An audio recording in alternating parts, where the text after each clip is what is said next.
Kisah turunnya Al-Quran merupakan tanda kerasulan Muhammad SAW. Kitab suci Al-Quran merupakan mukjizat terbesar Nabi Muhammad SAW sebagai petunjuk seluruh umat manusia di muka bumi yang diturunkan lewat perantara malaikat Jibril di Gua Hiro.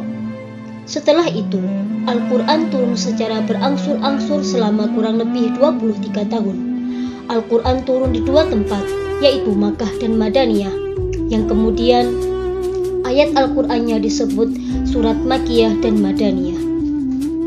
Peristiwa nuzulul Quran atau peristiwa turunnya Al-Quran sering kita peringati setiap 17 Ramadan. Kebanyakan dari kita pasti sudah mengetahui bahwa wahyu yang pertama kali diterima Nabi Muhammad SAW adalah Quran surat Al-Alaq ayat 1-5. Peristiwa yang bersejarah ini terjadi pada malam Lailatul Qadar, bulan Ramadan tahun 160 Masehi. Saat itu Nabi Muhammad SAW mengasingkan diri di Gua Hiro. Allah Subhanahu wa Ta'ala berfirman dalam surat Al-Qadr ayat 1-3. Bismillahirrahmanirrahim. Inna anzalnahu fi lailatul qadr wa ma adraka ma lailatul qadr. Lailatul Qadri khairum min alfi syahr, yang artinya sesungguhnya kami telah menurunkannya Al-Quran pada malam Lailatul Qadar. Dan tahukah kamu apakah malam Lailatul Qadar itu? Malam kemuliaan itu lebih baik dari 1000 bulan. Sebelumnya Al-Quran berada di Lauhul Mahfuz. Kemudian Allah turunkan melalui perantara malaikat Jibril secara berangsur-angsur sesuai dengan kebutuhan dan peristiwa yang terjadi. Sebagaimana firman Allah Subhanahu wa Ta'ala dalam Quran surat Al-Isra ayat 109. Bismillahirrahmanirrahim. Wa Qur'anan faraqnahu litaqra'ahu 'alan nasi 'ala mukathin wa nazzalnahu tanzila. Yang artinya, dan Al-Quran kami turunkan berangsur-angsur agar engkau Muhammad membacakannya kepada manusia perlahan-lahan, dan kami menurunkannya secara bertahap. Tentang bagaimana prosesnya, para ulama sepakat bahwa Al-Quran diturunkan utuh di Baitul Izzah, langit yang dekat dengan dunia.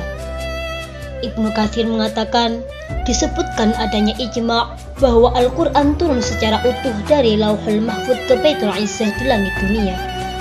Hal ini dikuatkan dalam hadis riwayat dari Ikrimah dari Ibnu Abbas radhiyallahu anhu bahwa beliau mengatakan, "Unzilal Qur'an jumlatan wahidatan ila sama'i dunya fi lailatul qadr, thumma nazala ba'da dzalika fi 20 sanah."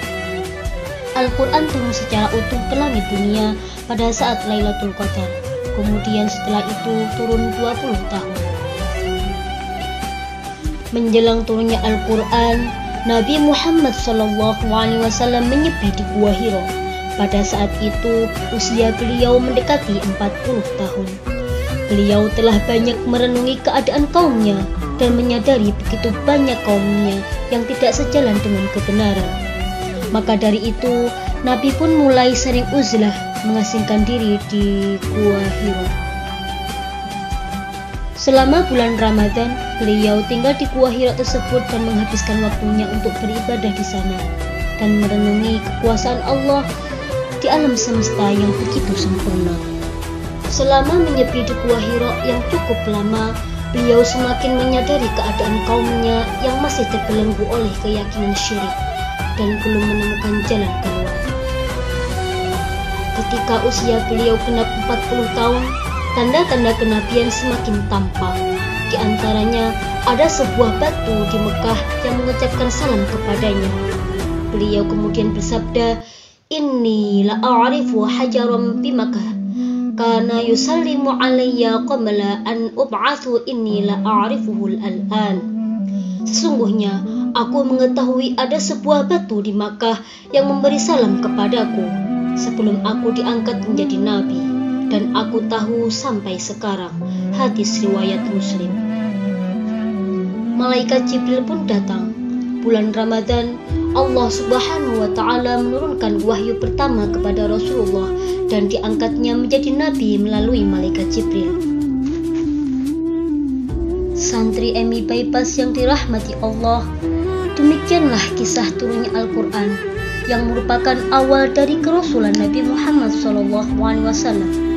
Semoga dengan hal ini dapat menambah keimanan kita serta kecintaan kita terhadap Al-Quran. Al-Quran merupakan kitab suci umat Islam, kitab suci yang paling sempurna yang Allah turunkan melalui perantara malaikat Jibril kepada Nabi Muhammad SAW. Al-Quran adalah sumber ilmu. Al-Quran adalah pembeda antara yang hak dan yang batil.